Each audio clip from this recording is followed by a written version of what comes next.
Welcome to the NFL show on the Grueling Truth. I'm your host, Sam Tees. Today we'll discuss some NFL news, including a string of recent arrests before transitioning into my post-draft NFL power rankings. And to get through all that today, I have my co-host. Please help me welcome from the FF Faceoff, Anthony Savino. How you doing, I'm Anthony? doing awesome, Sam. How are you? I'm doing all right.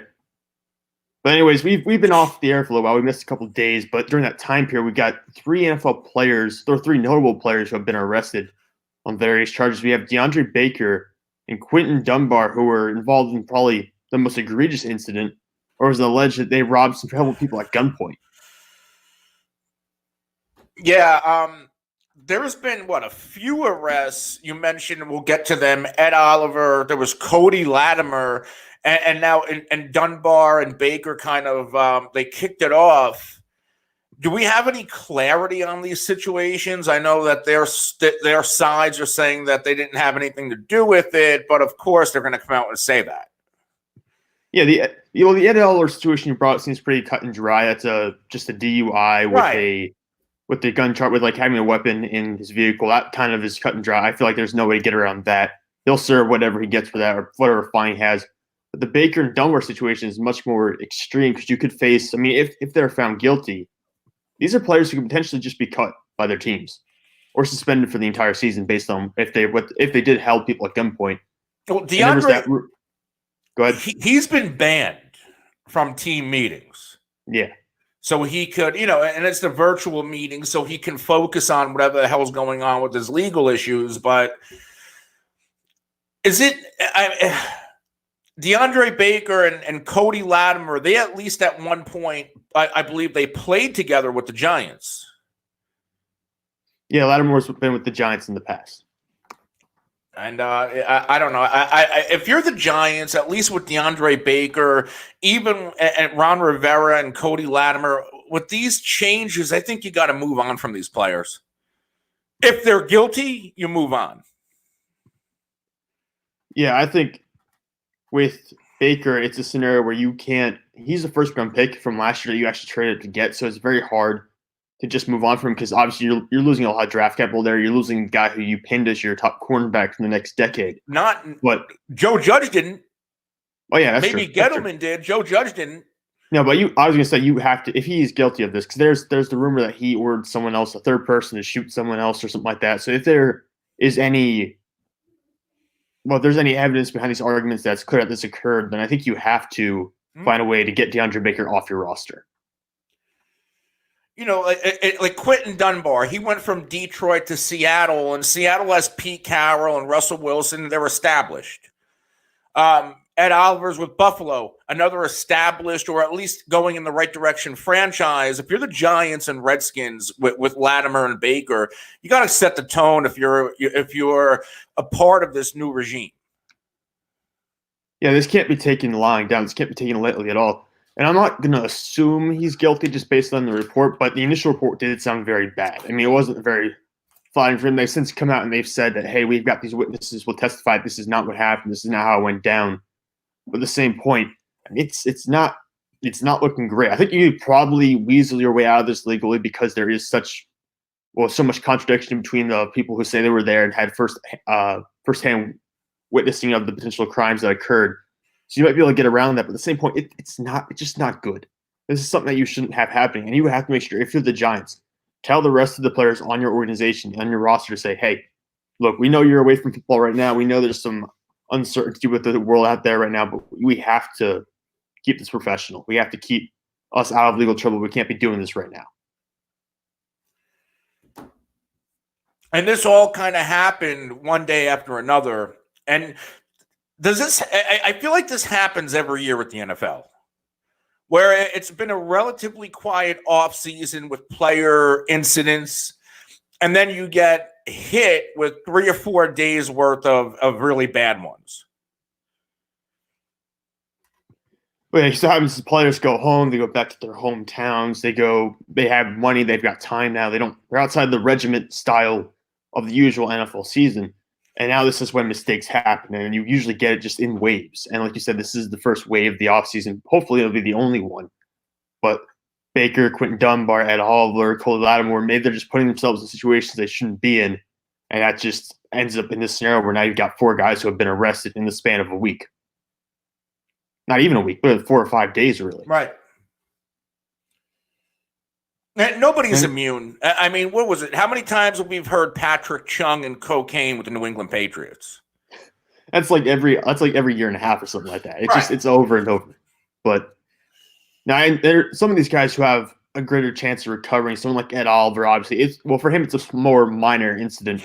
But guys who are first round picks obviously have a greater chance of recovering from this than someone like Cody Lattimore, who's never really been an ultra productive receiver. Yeah, he's the one that his career could be in the balance right now. Oh yeah, I think out of anyone right now, he's the one because he's the worst player of the 4 we're talking about. And he's going to a team, he's on the Washington Redskins right now, who are just changed head coaches. So there's no real connection there between him and Ron Rivera. They don't need him around. And honestly, cutting Cody Lattimore doesn't really hurt you if you're Washington because you're not going to be winning much anyways. No, and even they're a young team. They have young receivers. What is Latimer really going to do? It's not like, okay, he's been in the league 6 years and he's going to teach these wide receivers how to play. He's out here getting arrested. He is the last person you want in that wide receiver room. Yeah, you don't want him around Terry McLaurin or anyone like that. You don't want him to be the mentor or the teacher that they have to look up to. I mean, that's just not the situation you want. So I think for the older players, for the veterans, these kind of mistakes are much more costly. Again, with younger guys like Ed Oliver and Quentin Dunbar, maybe even DeAndre Baker, depending on how this legal situation unfolds and the testimony that comes forward, they probably can get out of it. Like I said, Oliver, not a huge crime in comparison to what we've seen from the other 3 guys up here on this list, but it's tough for these guys, man. They gotta know you can't make these mistakes. And again, an organization like the Giants should not tolerate this if there's any legal truth to this. Now, you said they moved up to get him. I'm trying to look for a grading on DeAndre Baker. I don't think he played very well last year. Yeah, 48.4 over at Pro Football Focus. So if New York wanted to kind of if they want to be like, you know what, let's just cut ties. He wasn't working anyway. This is their out, so they don't look like they busted on a pick. Yeah, this is their opportunity here. If you really feel like you can't keep DeAndre Baker around in your locker room anymore, you feel like you can't trust him, and if he's guilty here, and you said you held someone at gunpoint and he threatened, or try to get someone else to potentially shoot another person, then you can't keep that guy around. You just can't justify it, regardless of whether it's a first-round pick or not. And also, honestly, it was a really bad draft for cornerbacks because look at it. DeAndre Baker was the only corner taken in the first round, and the other guys went up high. I mean, Byron Murphy, Rock Ya-Sin, Sean Murphy-Bunting. The most successful guy on this list is probably Trevon Mullen with the Raiders, and he was a second-round pick. Everyone else up here was taken very high, hasn't been very productive in the NFL. So if you're looking at Baker, he does not have the only thing he has going for him is the fact that he was a former first-round pick. Other than that, he's really had an expendable year last year. But I think that's all we really have to say about the legal situations unfolding here in the NFL so far. Hopefully, after these 4 situations now, there's been a precedent set where the league or organizations will reach out to the younger players and say, hey, look, we can't be doing this. And hopefully we won't have to hear about any more arrests this offseason. But we'll now transition to the main segment of our show today. We're going to be running through my 2020 NFL post-draft power rankings for all 32 teams. This is up on the Grueling Truth website, by the way, so you want to go check that out, feel free. But I'm going to be reading them out. We're going to be giving some reaction to it. We're going to be doing some analysis, and we'll start with the first team overall. And to me, this is an obvious one. It's the Kansas City Chiefs. And they're your number 1 team? They're my number 1. Yeah, I like Kansas City a lot, and this is a team that I think they had a luxury pick with their first overall pick, upgrading the running back position, and they didn't lose a lot of players. They lost Fuller from the secondary, who was probably worth more to Washington than it was to Kansas City. He's a replaceable player. Other than that, there wasn't a lot of change to Kansas City, and they're probably a favorite to repeat as Super Bowl champions. Yeah, I just think as long as you have Patrick Mahomes, and as long as you continue fortifying that offense, you're fine. Like, something would have to happen to Mahomes, or the offense would have to totally fall apart for me to move them out of the number 1 spot. Because I think, frankly, they could only win 11, 12 games. Maybe some team will win more than that during the regular season, but I still think going into the next playoffs, Kansas City is going to be the team to beat, no matter what their record is.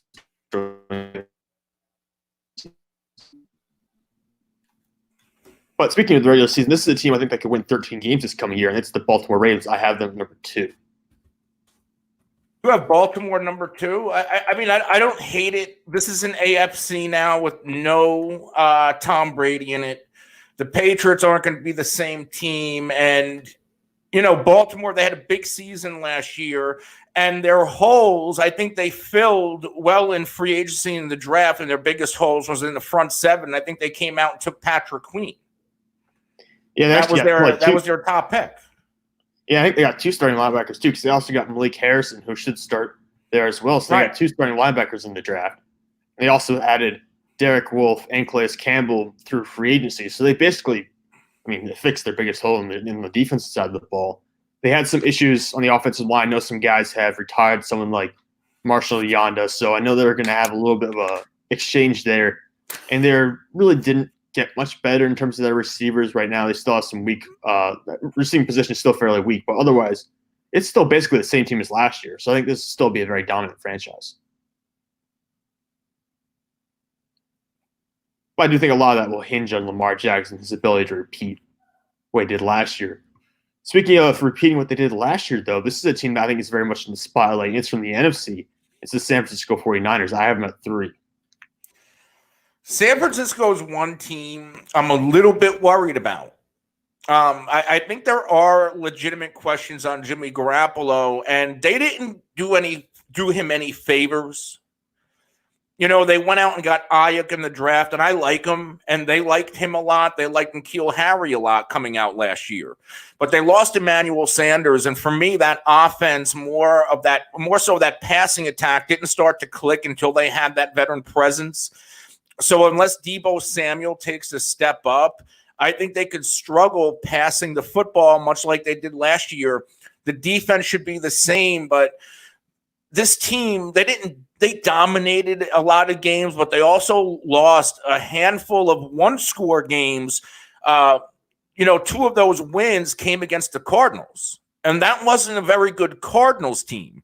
So what if this year those 2 one-score games to Arizona, they could easily lose them because Arizona is going to be a lot better. Well, I'll throw out another game. They barely beat Pittsburgh when they were playing Pittsburgh one week, and that was with Mason Rudolph at quarterback. So I think they're vulnerable. As Jimmy Garoppolo made a lot of mistakes that game, they turned the ball over a bunch of times to Pittsburgh. Now, the one big move I'll say that San Francisco did make was acquiring Trent Williams because Joe Staley obviously is now retired. To get Trent Williams, that's kind of, to me, it's a little bit of an upgrade. It's not a huge difference. We haven't seen Trent Williams play in a year. That's not a lateral move from Staley to Williams, though. It might be a little bit of an upgrade just because I think Staley was getting to the point where he was going to retire. With Williams, again, we haven't seen him play in a year, though, so I really can't say for sure yet what it's going to be. They did feel confident enough to go out and get him and actively chase him, so I think they value him as an upgrade. But we're really going to have to go and see. I do agree. The 49ers are a team that I'm worried about. I think this is one of the most vulnerable teams in the top 5. But speaking of the other teams in the top 5, I have the New Orleans Saints at number 4. I think the Saints are going to take a step back. And I don't know. It's not going to be because of Breeze. It's going to be because of Tom Brady, and I see you have Tampa at 6. I would put Tampa Bay at 4 if this was me, just because of Tom Brady and the fact that we know Tom Brady will go out and win those games in the playoffs that Drew Brees can't. And you can blame it on the refs. You can blame it on what you want if you're a Saints fan. But your quarterback has to go out and win those games. And Drew Brees puts up those gaudy statistics. But when it comes down to winning and winning the big games, I'll put Tom Brady ahead. If you look at Tom Brady's weapons, he has better receivers than what the Saints have around Drew Brees. And I think the defense in Tampa Bay, that front 7, there's still questions on the secondary, but that front 7 is a top 5 unit in the league. Yeah, I'll throw this out. It was Drew Brees who really didn't perform last year during the playoffs. That one game they had, he just didn't show up. I mean, they could have won that. They should have won that, and they didn't. It's because Drew Brees looked tired out there. He looked like he didn't have what it took at the time. I do like what the Saints did in this draft. I think the Saints drafted very well. I think they only had 3 picks. And I think they drafted guys who could potentially start for them immediately. So I do like what they did. Most notably, Zach Bond. They went out and got Cesar Ruiz to replace Larry Warford, who had troubles in the past. You got Adam Troutman at tight end. So you've added a bunch of good talent there, which is why I think I kept them at 4. But I do agree. The Saints are a team that within this division, like we talked about this, the Buccaneers, who are 6th overall in this power ranking, could win this division. Their ceiling is the Super Bowl. Who? Yeah, Tampa, absolutely. Yeah, Tampa, absolutely. Yeah, anything other than a Super Bowl is a failure. Anything other than a Super Bowl is a failure. I mean, that's what you do when you get Tom Brady. When you sign Tom Brady, your goal is to win a Super Bowl. It's Super Bowl or bust at that point. Plus, they won 7 with Jameis. Yeah, you should get turnovers. 11. You should get like 11 with Brady now. That's what you should be doing. It's that big of an upgrade. But we did skip over one team in the middle. I have Seattle at 5, which maybe is a little controversial for some people. I don't think it's controversial because of Russell Wilson, and I like the offense that they have coming back with Metcalf in the second year. I think Metcalf really turned into the player that people thought he could be in that postseason game against Philly. He really took that over as a receiver. They still have Lockett. They have the running backs. And the biggest issue with that team is health at the running back position. But there's enough firepower around Russell Wilson to do some damage. And this defense is going to be what it is. It's not the defense it was 5-6 years ago, but they still play well at home. They're almost like New Orleans at home, where that defense really shows up there, but they're questionable on the road. Yeah, I'll say there's one thing that's going to sink Seattle. It's going to be they haven't drafted extremely well the last couple of years, in terms of especially at the top of the first round, where they like L.J. Collier and Rashad Penny. Those are not great draft picks to begin with. I'm interested to see what Jordan Brooks does this year, who's their first overall pick. And also this, Seahawks have a tendency to play down to their competition. They've done it with Arizona in the past. They don't necessarily win games outright. They should. They sometimes make them too close. That's my one fear about Seattle, but I'll never doubt Russell Wilson. I love Russell Wilson. I'm never going to doubt him, so I have to put Seattle in the top 5. But we already talked about Tampa Bay. That's at 6. We'll go on to 7. 7 is Aaron Rodgers and the Green Bay Packers. Too high. Yeah? Too high, and I love Rodgers, and I just they missed. They missed in that draft. They should have put more weapons around him, and I understand that they want to maybe change the philosophy, but you're nowhere closer to San Francisco, and that should have been their goal this offseason, and they did not accomplish that goal. Yeah, I agree with you there. The only reason I had him this high is I think Aaron Rodgers could be really, really pissed off this coming year. I think there's a chance he comes out and plays with a little fire. I like to use that narrative too. And even, Rodgers' teammates or former teammates said, watch out, you're going to get a different Aaron Rodgers with this chip. And I root for Aaron, and I hope it works. But as far as helping him, Devin Funchess isn't enough. No, definitely not. I think the only reason to have him this high, obviously, is Aaron Rodgers. And I think Aaron Rodgers will come out and play with a different level of motivation than he has in the past. I think he'll be ready to really come out and just stick to the front office. But I do agree the supporting cast isn't there right now offensively. But we'll move on to my number 8. My number 8 is the Buffalo Bills. I'm a little bit worried about Buffalo because of Josh Allen. And, if you've heard Sean McDermott talk this offseason, he's basically saying that 2020 season is all on Josh Allen. The way Josh Allen played in that playoff game, and I'll keep saying it until he proves otherwise, I think it rattled him. So Josh Allen now has to kind of pick it all back up and not only have another good regular season, and he has to show improvement as a quarterback now that they got him Diggs. But if they make the playoffs, he has to go out and win a playoff game. Yeah, that's my biggest issue with the team too. I agree. I think Josh Allen totally faltered when the spot that was on him in the playoffs this year. I think this will be a very good regular season team, especially in their own division, which is Miami, the Jets, the New England Patriots. I think they'll do fine there. They could win 5 or 6 games there easily, I think. Josh Allen, he needs a contract soon. If he doesn't do it this year, I don't know if Buffalo doesn't give him a new contract. Let me put it this way. I don't like Josh Allen a lot. I think if you come out and you make the playoffs and Josh Allen throws for 150 yards and interception and completes 50% of his passes, I'm not giving him that fifth year option. I just wouldn't do it. McDermott made the playoffs with Tyrod. Yeah. Yeah. So there's that. I'd say Tyrod's probably, I would take Tyrod over Josh Allen possibly going forward, honestly. Like, I'm telling you right now. Just because I think he's better he's more accurate as a quarterback. He's not as reckless either. So I think my issue with Josh Allen is I don't know that he's going to continue to grow because I haven't seen that from him necessarily. I've seen small steps, but I've also seen he's had the same issues he had in year one. He showed last year again. So to me, I am worried about his ability to progress, and I'm worried about the mental ability to handle the spotlight in big games. Because Buffalo has the defense. If they just need that quarterback to put them over the top, in my opinion. And Josh Allen isn't that guy right now. So that's my biggest flaw with Buffalo. But and I'll be interested to see what you think about this one. At number 9, I had the Philadelphia Eagles. Over my Cowboys. Over your Cowboys. Not by a lot, though. Yeah, I see you have Dallas at 11. And I would have agreed with you up to that draft. And Jerry Jones, in every major media outlet, every draft grade, I'm seeing Dallas have an A+. They absolutely killed the draft. And just like I said about Green Bay, where they didn't do enough to get better, I don't know if Philly did enough to get better. Yeah, and Dallas, they I think per Pro Football Focus, they have value at almost every pick by almost a round. Dallas could not afford to miss in that draft. And we don't know until they put the pads on and go play a game, but they killed it.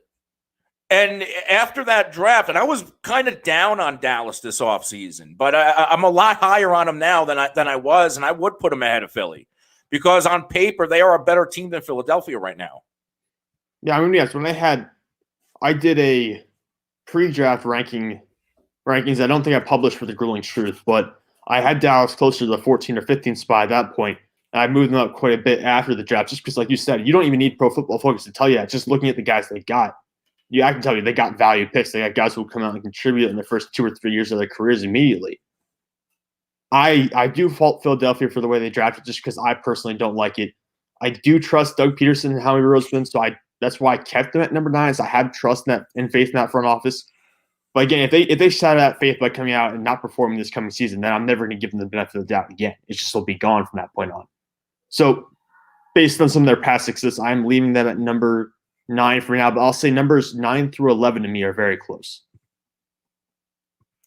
And you did mention that Dallas is at number 11. The team that separates Dallas and Philadelphia right now is the Tennessee Titans. And I have a little trouble identifying how well they will do this coming season, but I think they can still be competitive. I think they can still win their division potentially. I mean, they're in the AFC South, and you have the Colts and Phillip Rivers, and if you look at, I don't know if he's going to be that much of an upgrade over what they had, because Rivers doesn't look like the same player now. They'll protect him better, and I think we'll learn a lot about Phillip Rivers. If they're protecting him and he's still under duress and making mistakes, then we know he's done. But I don't know if he's going to fare that much better than the Colts did with a healthy Jacoby Brissett earlier in the year before the MCL. Jacksonville's a mess. We're talking about Tennessee, and then they have Houston, who's always going to be competitive. So, yeah, this should be Tennessee or Houston's division. And if you look at the Tennessee Titans, they lost their right tackle. They went out and got another one. They extended Tannehill. They are extending Henry, or at least he's on the franchise tag. So this is a team that is going to stay the same or get better. Yeah, I think they made, for the most part, lateral moves this year. I think they try to keep together what they had. They did bring in some veteran guys. They brought in a guy like Jonathan Joseph. Maybe you can rotate in the secondary. Yeah, but then they lose Logan Ryan. Yeah, exactly. That's what I'm saying. It's kind of like back and forth. Like, oh, you lose one guy, you pick up another. So they kind of made a lot of lateral moves. They didn't get significantly better, in my opinion. It just comes down to whether they can replicate what they did last year with the running game. So like what Dallas did when they had DeMarco Murray running all over the place. I think that's kind of what they did with Derrick Henry this past year. So I think it'll be interesting to see whether or not they can actually replicate that. Because if they can't, and if they rely on Ryan Tannehill too much, I think Tannehill can get exposed. They can start running into some trouble. Yeah, I mean, you said it right. It's all on Derrick Henry because if they can get Derrick Henry going and keep him going, I think Tannehill's going to thrive. Yeah, I don't think Tannehill can be. I don't think Tannehill should be the go-to guy in an offense. I think it should be Derrick Henry in this case because that's what the team lived on basically last year. And when they couldn't turn to Derrick Henry in the playoffs against the Kansas City Chiefs, we saw they ended up losing. Just what happened to them. When Derrick Henry isn't running well, that offense isn't going to work. But we've talked about Tennessee at 10. You mentioned Dallas at 11. We'll jump over to Minnesota. Minnesota Vikings are my number 12. They're too high. I think Minnesota could potentially be a 500 football team or worse, depending on Dalvin Cook's health. They moved on from Diggs, and a lot of people are optimistic on Jefferson coming in to replace him. We still don't know. The last time that they drafted a first-round wide receiver, it was Laquan Treadwell, and it didn't work. This defense, there's a ton of turnover. They didn't play like they normally would last year, and if this is a younger unit and unproven, they can take a step back. We could potentially see a lot of Kirk Cousins throwing the football, and that is something that they don't want to do. So I'm worried about Minnesota. I think out of that whole division, I think I already told you on the show, I have Detroit winning it. Yeah, that whole division's a very interesting spot. That's why I struggle ranking Minnesota because I think they do have some offensive pieces still there. I think Adam Thielen had a bad year last year. I do think he'll rebound. I like Kirk Cousins. I love Dalvin Cook. I think Dalvin Cook's great. Again, the health is always a concern with him, but when he's on the field, he's dynamic.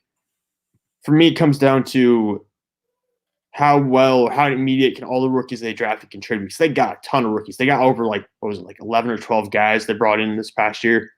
So it depends to me how immediate those guys can come out and work. I think there's a drop though. Once you get past once you get past the Dallas Cowboys, I think we get into a second tier or a drop off tier in terms of the teams. Because the Vikings, like you said, are a team that could potentially really fall down these power rankings here, depending on how the early season plays out. And another team I think is very much in danger. I like what they did this offseason, but I don't think it will necessarily contribute to immediate winning. That's the Los Angeles Chargers that I have at number 13.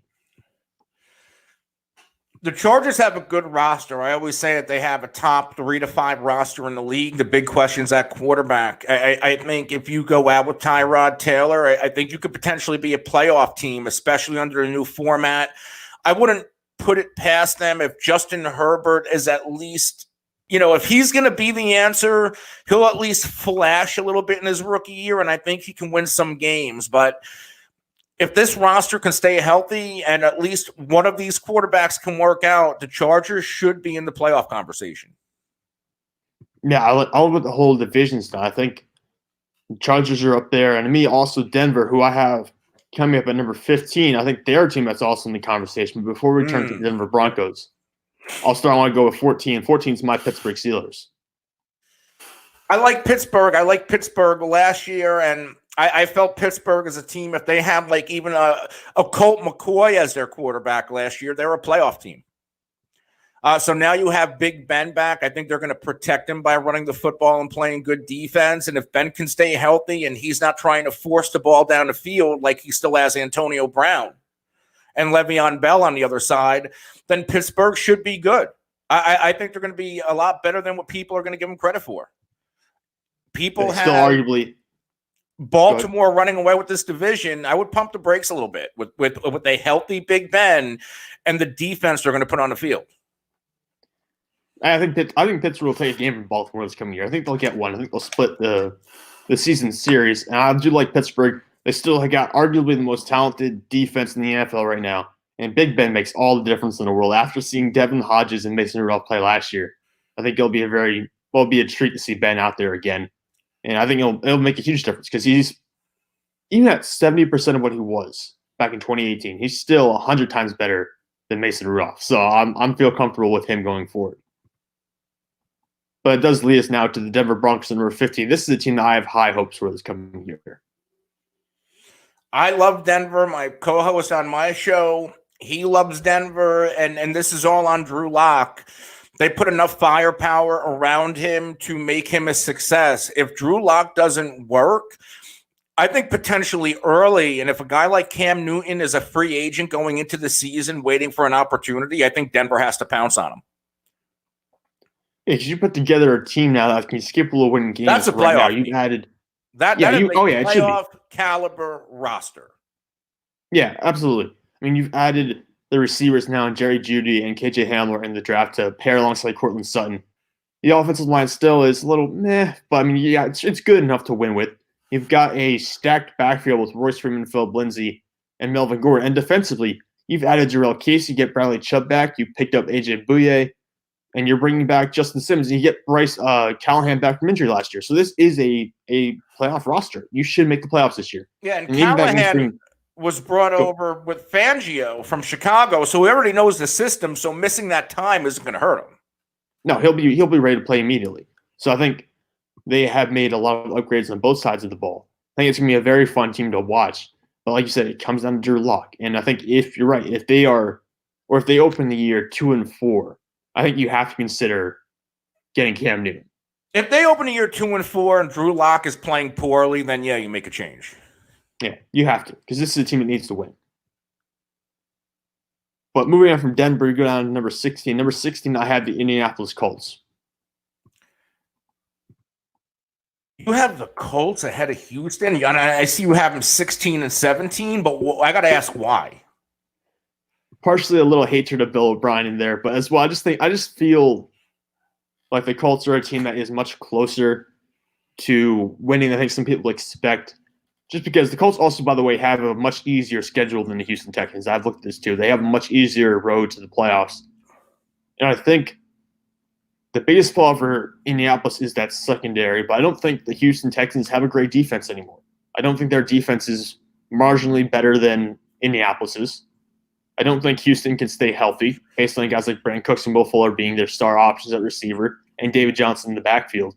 I honestly think, again, it all comes down to Philip Rivers in my mind, because if Philip Rivers is absolutely done, if he's out of gas, then forget it. I've messed up here on the rankings. But if Rivers is able to play and cut down his interceptions from last year, I think they could be a better team. It's just more well-rounded, I think, than Houston at this point. Yeah, I mean, they brought in Jonathan Taylor, and I think he's going to have a shared backfield with Mack, and Hines will have his role on third down. The big question is that receiver, T.Y. Hilton. Is he going to stay healthy? Is Michael Pittman, the rookie, going to step up?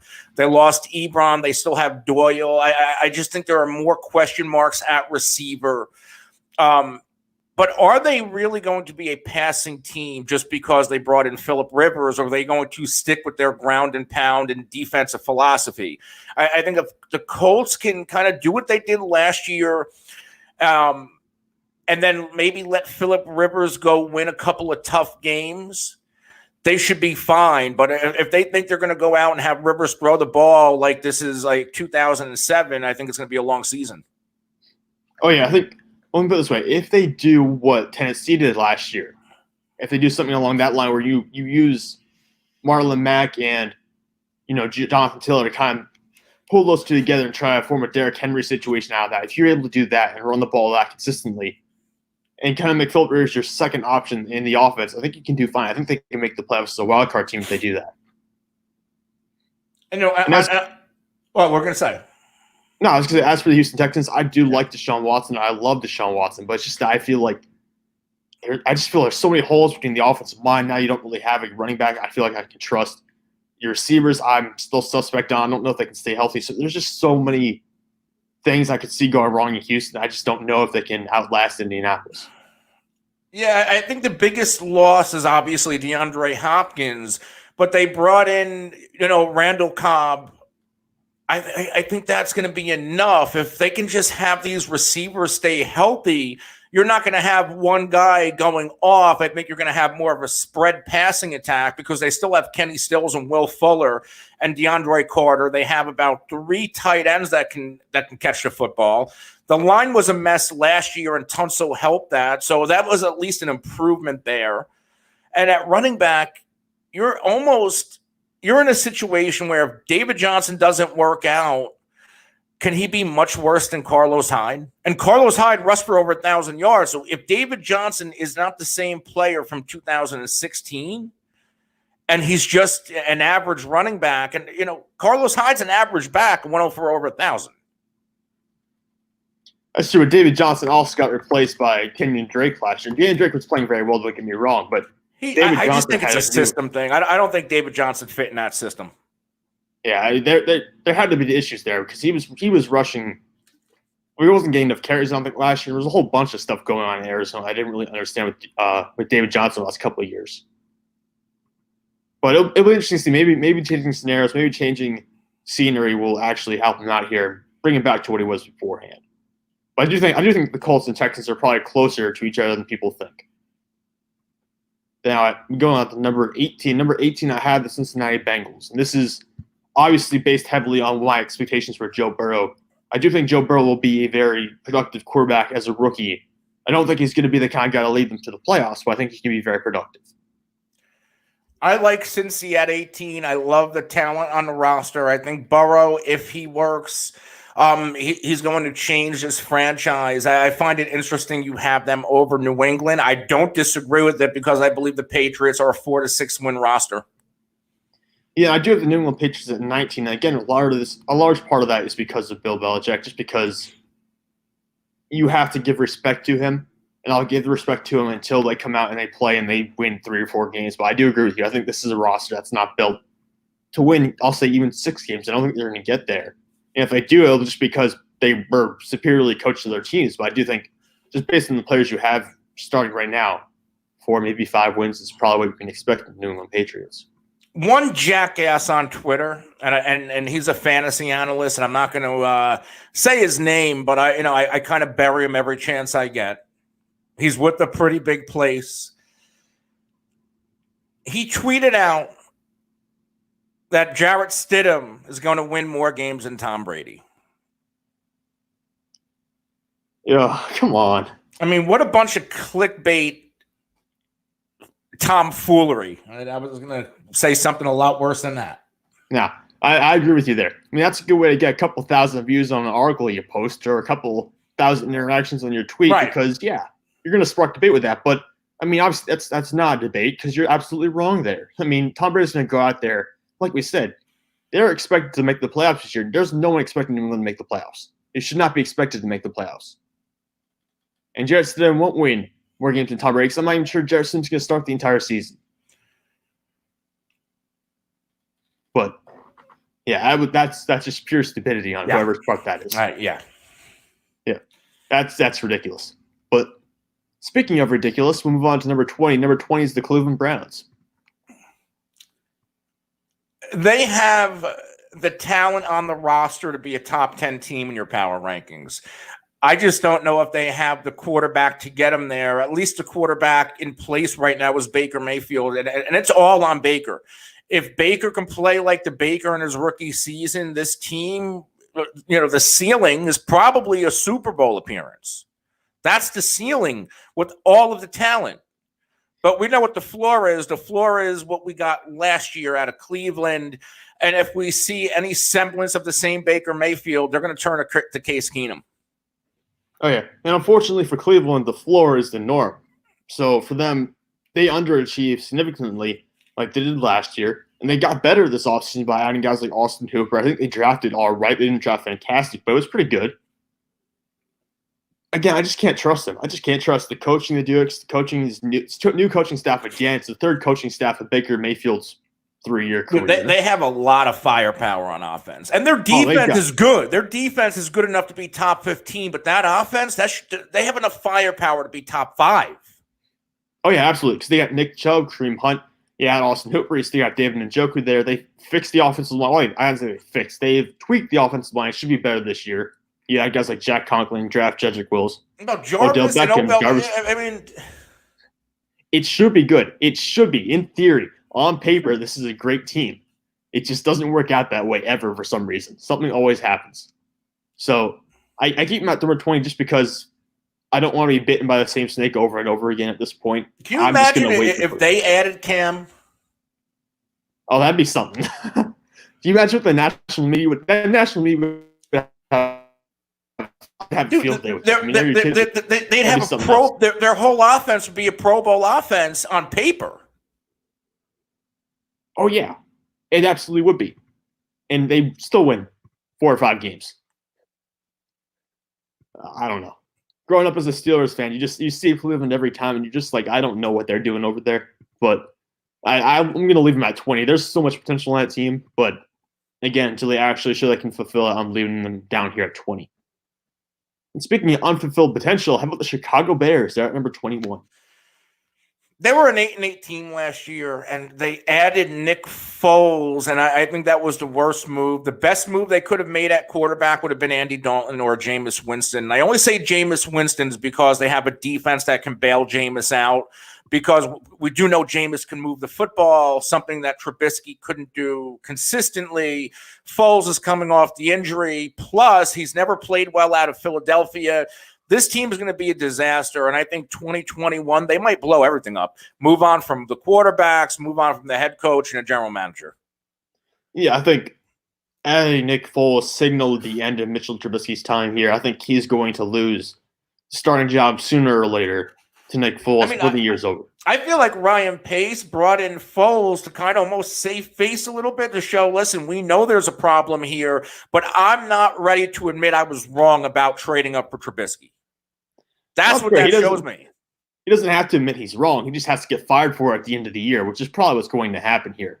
I think within the next 2 years, he's got to be gone. Him and Nagy both probably are going to be out because this team's just turning in the wrong direction. And it stinks for them because they have a genuinely talented defense. They've got a lot of great players on that side of the ball. It's just that the offense cannot consistently score enough points and consistently move the ball to be relevant. Which is weird because Nagy's supposed to be a pretty talented offensive coach. It just hasn't worked for him because you draft Mr. Trubisky, and that automatically hamstrings everything you can do. I mean, to his defense, he did come from Kansas City, and those weapons that he had in Kansas City, and was he there for Mahomes?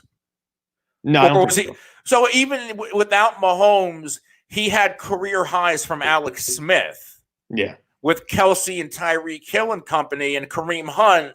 Then you go to Chicago, you could be all the genius in the world. And sure, you had a good year the first year with Trubisky and Jordan Howard and whatever the hell else they have there. But I don't think they're the players who can consistently do it year by year with Trubisky at quarterback. No, I think their defense is where they built their team up from, not on the offense side of the ball. And it doesn't play their coach's strengths. Like maybe, if you put Trubisky or if you put Kelsey and Tyreek Hill in Chicago with Trubisky, I think Nagy can make it work, and Kareem Hunt. If you put those three players with Trubisky and Nagy, that would work. Yeah, I understand that. I just think, I agree with you. I like Allen Robinson, whoever they have it running back now, and then they pick someone up last year. I think it's David Montgomery. It's just not the same. It's just not going to be the same. So I think this team's just kind of churning downwards. I think you agree. There's not really much hope for them to survive in the long run. And, they have 12 tight ends on the roster now. Well, yeah, and one of them Jimmy Graham. Legitimately 12 tight ends. And you signed the worst about Jimmy Graham, they signed him to a 2-year guarantee, like $8 million a year with a no-trade clause. I think there's a no-trade clause. I don't know why you do that after watching him in Green Bay the last couple of years. You had firsthand experience with how bad he played from Green Bay, so I don't know why you would do that. But anyways, they've made a lot of mistakes in Chicago, but I think the team that hasn't made a lot of mistakes lately and is turning in the right direction is the Arizona Cardinals, and I have them at 22. I think the Cardinals could, ultimately jump up into your top 20 sooner rather than later. I love everything they've done this offseason, everything they put around Kyler, and Kyler has already shown me that I think he can do it as an NFL quarterback, and he did it last year with an aging Larry Fitzgerald, Christian Kirk, who got hurt, and he also scored all of his touchdowns in one game, and a bunch of guys at receiver, question marks at running back most of the year until they went out and got Drake. Now you're going to have DeAndre Hopkins, Kenyon Drake for a full season, and now Larry Fitzgerald and Christian Kirk as complements, an upgraded offensive line because the guy they got in the third round was Jones was a projected first-round pick. This defense should be a little bit better. I think Arizona, I'm not going to call them a playoff team, but I think the Cardinals and the Rams are going to switch spots. Yeah, I don't think they're a playoff team, but I think they could be a playoff team not this coming year, but the year after that. I'll say that is probably where they're trending. You already mentioned all the offensive upgrades they made. Defensively, you add Isaiah Simmons. You got a guy like Devondre Campbell in free agency, I'm pretty sure. You would get Patrick Pearson's coming back. He was suspended for part of last season. Byron Murphy's coming into, I think, his second, or I think maybe actually his third year in the NFL now. But you've got guys who are young on the defense side of the ball and developing. So I like what they've done. I think they're going to win, I'll say, 7 or 8 games this year, potentially. I think they're going to have an underrated defense. If Isaiah Simmons works out, they have Budda Baker, Patrick Peterson, and Chandler Jones. Not to mention Jordan Hicks, who I think was one of the top tacklers in the league last year. This could be a really good team. And I don't know if anybody's going to see it coming. Like, I think if Isaiah Simmons clicks this in year 1, then this is a playoff team. Yeah, especially under the expanded format. You have a chance there. There's the expanded format to 7 teams really opens the door for a lot more contenders. So I think the Cardinals are going to be one of the interesting teams to watch, along with teams like we'd already mentioned, Denver. I think that's a team that I'm really going to enjoy watching. A lot of young talent, and we'll see how it works out. Another team that doesn't really have as much young talent, I think, is turning probably in the wrong direction. It's the Atlanta Falcons, and I had them at number 23. Yeah, Atlanta is going in the wrong direction. They brought in Todd Gurley. I think the Gurley move, they're hoping he has something left. But it's more of a ticket sale thing to me because maybe they are thinking, hey, we're going in the wrong direction. Todd Gurley's from here. He'll put he'll sell out the nice stadium, but yeah, they look like a desperate team in the draft, reaching to fill, positional needs. Dan Quinn calling the plays on defense. He should be focusing on being the head coach. Dirk Cutter came out and said last week he has no idea if Todd Gurley's healthy. This team's a mess. Yeah, and that's true. Dirk Cutter says we don't know. Basically said we don't know if he's healthy. We know as much as you do. Yeah, after you're going to call from the GM telling you to shut your mouth. Don't go out there and say something like that again, because that's not. You're not exactly portraying a lot of confidence there from the Atlanta Falcons. Go on Twitter, tweet at him, ask him, how you feeling? Listen, we don't know yet. No, I think the Falcons are a team that is turning in the wrong direction. And speaking of turning in the wrong direction, number 24, the Los Angeles Rams. The Rams are completely going in the wrong direction. We saw that last year, and it's going to continue. No more Wade Phillips. This defense had a lot of turnover, and they were already a bad defense last season. Offensively, they moved on from Todd Gurley, and they went out and got Cam Akers after they had a second-round pick and Darrell Henderson already on the team that we didn't know much about. I think he only touched the ball 40 times last year. So if you're already admitting that Darrell Henderson maybe doesn't work, why else would you go get Cam Akers? I think they had other needs to fill with that pick, like on the offensive line, which was their biggest issue last year, and it's going to come back basically the same. Yeah, they didn't address the offensive line at all. All you did was sign Andrew Whitworth to another contract, and he's getting up there. He's close to 40 years old. He is 40. They haven't fixed anything. They haven't addressed any of the issues. I still think I don't really think they addressed the secondary either. I know they got Jalen Ramsey, but I think you could have still used another cornerback. I don't think they really fixed that either. And they've hamstrung themselves financially because of the cap situation. They're paying Ty Gurley a lot of money. They still got to pay Clay Matthews some money as well. He's not even on the team anymore. You're paying tons of money to Jared Goff and Aaron Donald. So it's just a whole mess for the Rams. Plus, they're still building that stadium and they're taking out more money, trying to get more money to take out for that stadium, which is now like 3 times over the amount it's projected to cost. So there's a lot of mistakes going on in Los Angeles. Hey, maybe they'll be back in St. Louis again. I don't know if St. Louis would like that or not. I can't really tell at this point. But that brings us to number 25. Number 25, I have the Miami Dolphins. Well, you're 25 and 26, Dolphins and Jets. They're basically interchangeable. I think there are teams going in the right direction.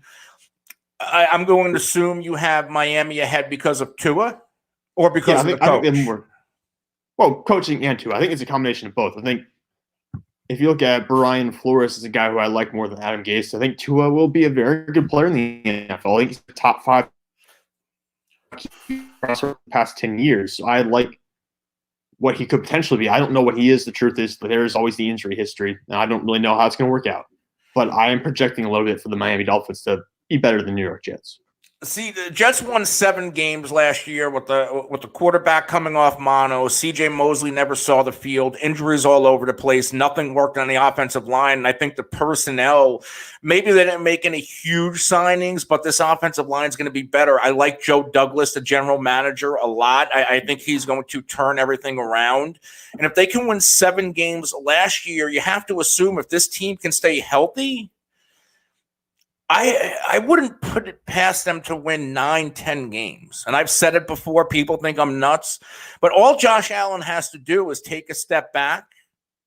And all of a sudden, we could be talking about the Jets as a possible division winner. We could talk about Miami as a division winner. Yeah, I think that division is really up in the air. It's the NFC. To some degree. I think it's just that division is very hard to see what's going to work out because that division plays some very close games. They always compete with each other, even when they're bad teams going up against great teams. You see Miami take games from New England every year. I mean, we've seen it happen. But that division to me is very up in the air. It's just not a strong division, though, to me. I think it's one of the weaker divisions in the NFL at this point, which is why I have the Jets and Dolphins ranked so low. Speaking of other low teams, we're going to cover the next 2 here. I get the Las Vegas Raiders at 27 and the New York Giants at 28.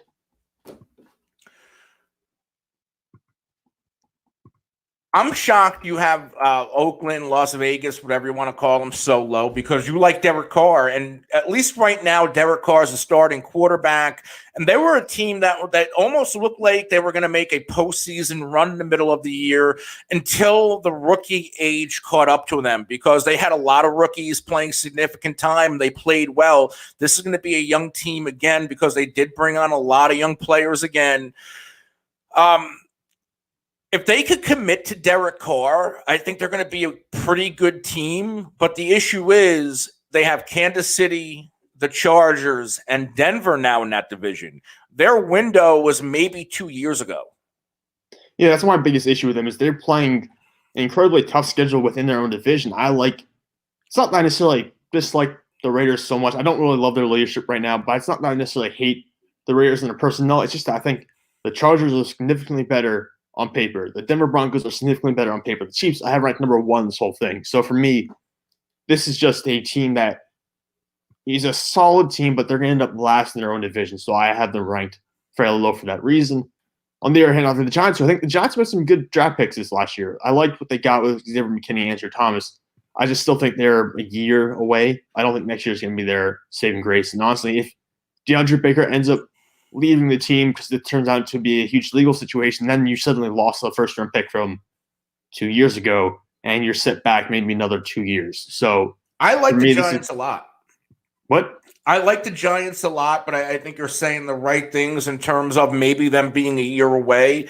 But I think this offense is going to be significantly improved. I love Jason Garrett, and it didn't work out for him as a head coach in Dallas. Maybe that's more of Jerry Jones than anything else, but I think Garrett is really going to help Daniel Jones and the rest of these pieces on offense take a big step forward. But the issue is the defense. I think they have potential to be a top 5 offense in the league with a bottom 5 defense, and that's going to be a 6-win team when it's all said and done. Yeah, the secondary is not there right now. The linebacking core is not there. Defensive line looks pretty good against the run, not great in terms of pass rush. So for me, the defense is a huge factor. I think Saquon Barkley will have a much better year 3 than he did in year 2. I think Barkley will be back in all-pro form. But again, I don't think that's enough to necessarily get them out of the bottom half of their own division. And now we'll do 2 more teams. Detroit Lions, 29. Carolina Panthers, number 30. I know you like Detroit. You said you have Detroit winning that own division. I do. For me, I like Matt Stafford. I really like Matt Stafford. I really like Kenny Galladay. I just don't know if they got significantly better this offseason. I don't know if they added any huge names to get over some of the guys they lost. And I just don't have the faith in Matt Patricia at the moment. I think Detroit, if you look at Chicago, Minnesota, and Green Bay, 2 of those 3 teams, not named the Packers, took a step back. I think Green Bay stayed the same, and they won 11, 12 games, 13 games. I don't know how many they won last year. but they didn't look like a team that won that many games, and they got exposed in their losses. And I think with Detroit, they were looked like a really good team until Matthew Stafford got hurt. Stafford was having a prolific season. They added DeAndre Swift, who's going to have some stability at the running back position because Kerryon could never stay on the field. Their offensive line was deceptively good. I don't think anybody saw. I think they were graded like a top 12 line by Pro Football Focus. When I saw that, I didn't even believe it. And they added some decent pieces on defense, no studs. But they brought over Jamie Collins, who thrived under Patricia in New England. They brought over Danny Shelton in the interior, who played well. So not big star pieces, but I think quality pieces who are going to buy into Patricia. I think this team can win if Stafford can stay healthy. And that's what I'm banking on. It's all on Stafford's health. Well, like you said, once you put David Bly in there after Matt Stafford gets hurt, it kind of all goes downhill. But I am not, you can tell I'm not very optimistic for Detroit this coming year, but I do think everything you said makes sense, and there is the option for them. Of the teams ranked this low, I think if there's going to be one that comes out and surprises people, even more than Las Vegas, I think it will be Detroit. But then moves on to the final three teams I have, and I have them all probably clustered right near the bottom as the worst teams in the NFL. It's the Carolina Panthers at 30, Washington Redskins at 31, and Jacksonville Jaguars at 32. I mean, really on paper, they're the three worst teams in the NFL. Yeah, easily. I think that's why I haven't clustered all together. I think of the three, Washington should be the best because of Ron Rivera and because of the defense. But you can make the case, head to head. What's the difference between Washington and New England? Yeah, you got a point. I mean, the quarterback situation is kind of unsolved. There's some issues. I think. No, you're right. I mean, really, there's not a huge difference. Maybe New England probably has some better weapons, I think. And I know that's not saying a lot. Where? I think what? Where? I think Sony. I would honestly take Sony Michel over the aging Adrian Peterson. I don't think Darius Geis, based on the injuries. I think Geis is a thing if Geis can stay healthy. He hasn't. Yeah, I haven't seen him play stay healthy in the NFL yet. So I got to make sure. Sony? What about Sony? I don't know. It's all very mucky, honestly. The best weapon is McLaren on both of those teams. And that's not taking anything from Edelman, but Edelman, he did not, when it mattered most for New England last year, Edelman was dropping passes. And that is something we've never seen from Julian Edelman in the past. I think he's got to be like 33, 34 now, so he's getting up there. It's an older team in New England. I do think the only thing that probably makes New England a little bit better is we remember basically how dominant they were for 20 years. It's going to be a very sudden drop off. It's going to be a shocking drop off this coming year. And another thing is we have to see how coaching affects the whole situation. It might not affect it at all. It might be a through-win team with Bill Belichick, or maybe he'll be able to get them to 6-7 wins. We'll find out. But to me, I still think even if this conversation about New England, I still think these three teams, Carolina, Washington, and Jacksonville, are the worst three teams in the NFL.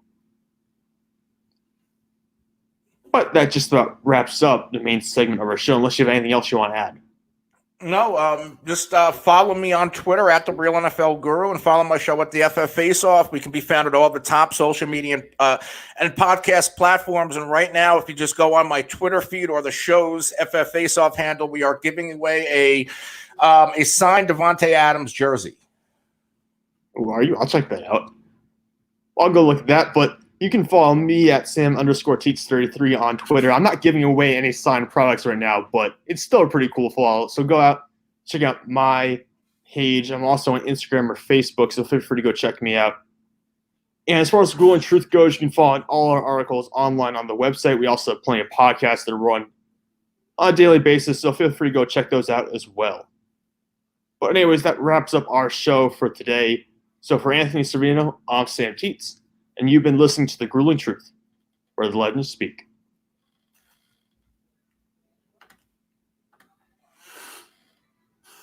Oh, we're down.